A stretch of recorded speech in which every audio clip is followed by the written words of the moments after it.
It's Saturday, and what we do every Saturday, we join in with our awesome 3 hostesses, starting with Patricia.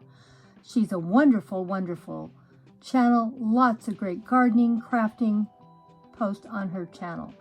She does a lot of gardening with beautiful plants and shares lots of gardening tips with you. Does a lot of gardening in the ground, in pots, and always has something wonderful to share with us, and an awesome friend also. So don't forget, Garden Tour Saturday, every Saturday, and you can put it up anytime, and if it ends up being a day before or a day after, it's okay. We all have busy, hard lives. Just make sure to use hashtag Garden Tour Saturday, period, and then also make sure you give me a comment on my latest video and let me know that you have a video up, for I can go over and give you 100% watch time. I am a full supporter friend to those that fully support me. Now let's go see another one of my awesome co-hostesses. She has a wonderful channel and she does great gardening in hers too. Please go check her out and see what she's up to, and see all the beautiful plants that she has planted and all the seedlings she's putting out in her garden. She does a great job on her gardens every week. Please go check her out. Give her some love and support and tell her Grandma Sandy sent you. Thank you all so much for all your love and support. Don't forget, if you have a small or big or even a small pot, join us for Garden Tour Saturday. We do it every Saturday.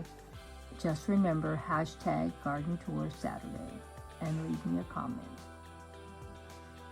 And here's another one of my awesome and my last co-hostess for this week. Growing on Vancouver Island, another awesome creative friend. Always comes up with something wonderful. She has a beautiful garden and she always has something to share in there. And of course, she has a little garden in her house that she shares a lot also. But best part of all though, on her channel, she takes us all around Vancouver Island and seeing all the beautiful wildlife and all the beautiful plants and going on wonderful hikes with her. Every part of her channel is just wonderful. Go check her out and give her some love and support. Don't forget to let her know that Grandma Sandy sent you. And don't forget to use hashtag Garden Tour Saturday. And think about joining us next time. Mia's beans are doing so well. They're getting so big and full. We still haven't seen any beans actually start forming yet. Now I don't know if that's the beginning of some flowers or just some more leaves. We'll have to come back and check next week and see.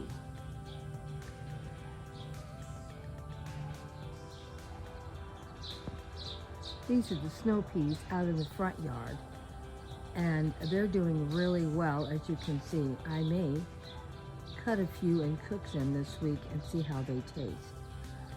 There's not a lot on the plant, but there's enough to put in a dish. And we have some more flowers, as you can see. So we'll have some more snow peas in a few more weeks. And as you can also see, the carrots are doing good too. And some of them have already got past the point of eating them. So we'll have some new carrot flowers pretty soon. This one I've waited too long, as you can see. It's already about 3.5 feet tall or 4. So I'm pretty sure that carrot's a little too old to be eating. But I have lots of other carrots all around. This whole area has carrots in it also, and I think I'm going to pull a few carrots out this week to eat also. Hard to believe this fire plant was in a pot last year.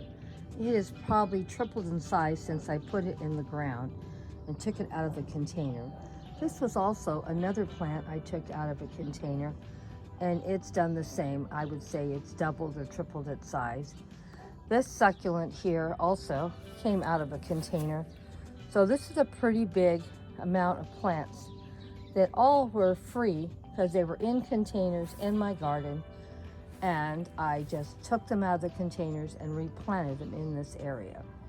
I do have to clean up the area behind here. It's full of weeds and I want to get it cleaned up, and I will probably end up going and buying 3 or 4 plants that are going to get pretty big to fill it up by the fence. But slowly but surely, we're going to get this area filled up with something. If it doesn't get done this year, it'll get done next year. I have a lot of succulents. I may just take cuttings off of succulents and fill it in with that also. I had this plant here last year and it reseeded itself and came back. And here is a new golden berry that came back. Let's see. This here is a flower that I had here last year. And this is my goldenberry plant, and this is another goldenberry plant here, and they are coming up, so we should have plenty of goldenberry plants. These flowers here reseeded themselves also, and of course, you know, I always have my California poppies. They'll look a little prettier later when the sun has been out a little longer, and they'll open up. They close up at night and they reopen up in the daytime.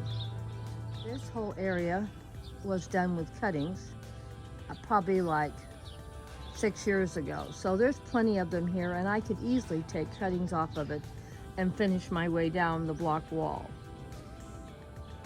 This area is still looking really pretty, and we're going to come over and put a fairy garden in this next week because I don't know how many more days we're going to have so many beautiful white flowers.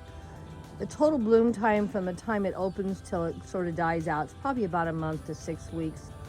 It's sort of slow opening up, and then it gets like this, and then it'll slowly decrease, and then it'll just go away. Now the foliage alone is beautiful for me. I love it. I'm going to come in closer if you can see what the foliage looks like. Sort of a grayish silver green foliage, and to me the foliage looks fine year round, even when it's not blooming flowers. But it's great this time of the year. I get to see something beautiful in here, and I'm going to dig a little bit of it up and put it in up on the hill in my backyard. It'll probably take years to really cover it, but I am patient. This has probably been like 5 or 6 years, and it started out with a 2 to 3 inch little piece. And as you can see now, it's going really good. I don't know how it's going to cover. It's even went into my lawn now. You know, I really don't care. I just, for whatever reason, love this plant, and it always makes me happy when it blooms. So we'll put some fairy gardens in here and share them. Believe it or not, this plant doesn't look like it, but it's strong enough and sturdy enough to support a fairy house on top without giving way. And I've even walked on it, clean out weeds and grass, and it does fine and bounces back. The gopher got in here this year and tore up this one little section real bad. I was worried, but you know, it's filling in and coming back fine. You can see how much bigger and fuller this area is where the gopher didn't attack. And here it's sort of down and flattened because of the gopher. But it's a really hardy plant. The heat doesn't bother it, the cold doesn't bother it. At least it doesn't here in Southern California. We get to 105, 110 degrees in the summer sometimes. The plant doesn't even struggle, doesn't do anything bad. When it gets down to 40 degrees in the winter or 35, it does fine also. It doesn't go into shock, doesn't have any problems at all. This is one of my hardiest plants. It doesn't look like it could handle much, but oh, it's a toughie one. Thank you all so much for stopping by. Thank you for all your kindness and support as always.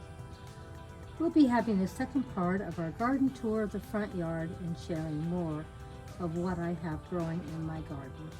Hugs and kisses to all of my dear friends and family for stopping by and all the support you always give.